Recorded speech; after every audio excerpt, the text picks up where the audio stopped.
हिंदू समाज एकजुट होकर के इसकी आवाज उठा रहा है, परंतु इनके तो तनिक भी फर्क नहीं पड़ रहा है, बिल्कुल भी फर्क नहीं पड़ रहा है। और इसका जो है जनता जल्दी इनको रिजल्ट देगी, बहुत जल्दी, क्योंकि जनता ने ही इनको चुना है और जनता ही इनको वापस इनको जवाब देगी। अब गौ माता के लिए साधु संत आंदोलन कर रहे हैं, ज्ञापन देने पड़ रहे हैं, इससे बड़ी क्या विडंबना होगी। ये तो हम तो यही कहेंगे कि ये मुसलमानों से भी बढ़कर हैं, इनको आप हिंदू मत मानो, ये हिंदू नहीं है, इनकी आत्मा मर चुकी है, इनके अंदर कोई दया रहम नहीं है। ये लोग सिर्फ और सिर्फ अपने पेट के, अपने निजी स्वार्थ के लिए, अपने परिवारों के लिए, जबकि इनके पास अथाह पैसा है, क्योंकि भ्रष्टाचार इस टाइम चरम सीमा पर चल रहा है और ये सब लोग जो है ना उसमें लिप्त हैं।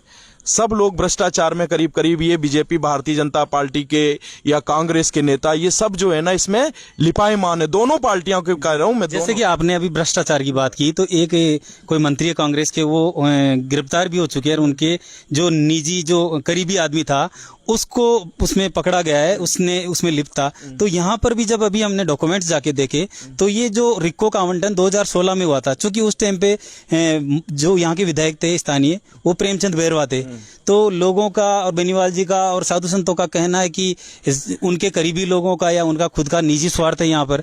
तो इसके बारे में आप क्या कहना चाहेंगे? मैं कहना चाह रहा हूँ कि 5 साल के लिए भारतीय जनता पार्टी लूटती है इस देश को और 5 साल के लिए कांग्रेस लूटती है। खासतौर पर राजस्थान की तो ये चल रही है स्थिति, और इससे मैं राजस्थान की जनता को आगाह करना चाहूंगा कि इनसे दोनों से पीछा छुड़ाओ। ये लुटेरे हैं, एक नंबर के डकैत हैं, ये एक नंबर के। इन्होंने जो है ना राजस्थान को बर्बाद कर दिया। इन लोगों ने राजस्थान को, जिस मुद्दे से ये लोग जीत के आते हैं उस मुद्दे को तो फिर भूल जाते हैं और अपने पेट भरने में है ऐसी रुक्को जैसी बीमारियां, जगह जगह जमीनों को हड़पना, प्लाटों को हड़पना, जगह जगह पैसे, जनता का कोई काम होता तो वो भी पैसे लेकर के अधिकारी कर रहे हैं। और अधिकारी वर्ग इतना हैवी है इन नेताओं पर कि जैसे ये तो उनकी लेडीज लुगाइयां हैं, पत्नियां हैं, जैसे नेताओं की पत्नियां हैं। नेता तो पत्नियां बन गए और अधिकारी इनके पति हैं। तो ये अभी व्यवस्था चल रही है, तालमेल बना के चला, तालमेल का सिस्टम चल रहा है। तो इनका पति तो अधिकारी है और ये नेता जितने भारतीय जनता पार्टी की, ये सब उनकी अधिकारियों की पत्नियां हैं। ये तो वो अधिकारी जैसा कहते हैं वैसे ये पत्नियां ये नेता लोग कर रहे हैं, जबकि ऐसा नहीं होता। इनको लोगों को चुना गया है, जनता ने चुना है, तो उन अधिकारियों को सच्चाई से अवगत कराना चाहिए, बताना चाहिए।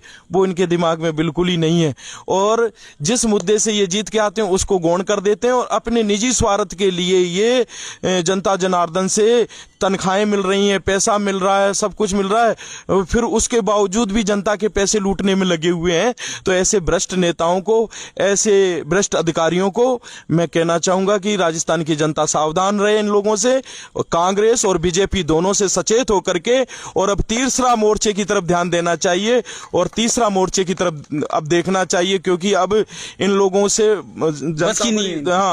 बड़ी त्रस्त है इन लोगों से।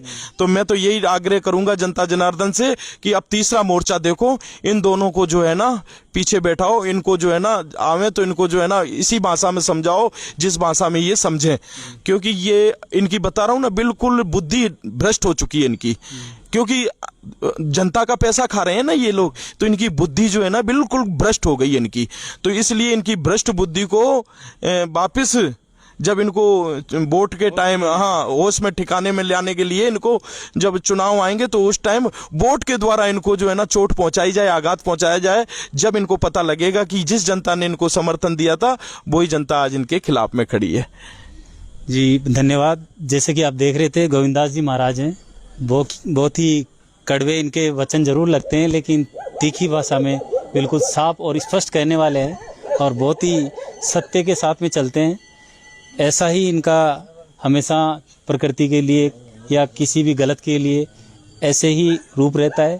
इसी तरीके की खबरों के लिए आप बने रहिए। आपका अपना भवानी सिंह। जय हिंद, जय भारत।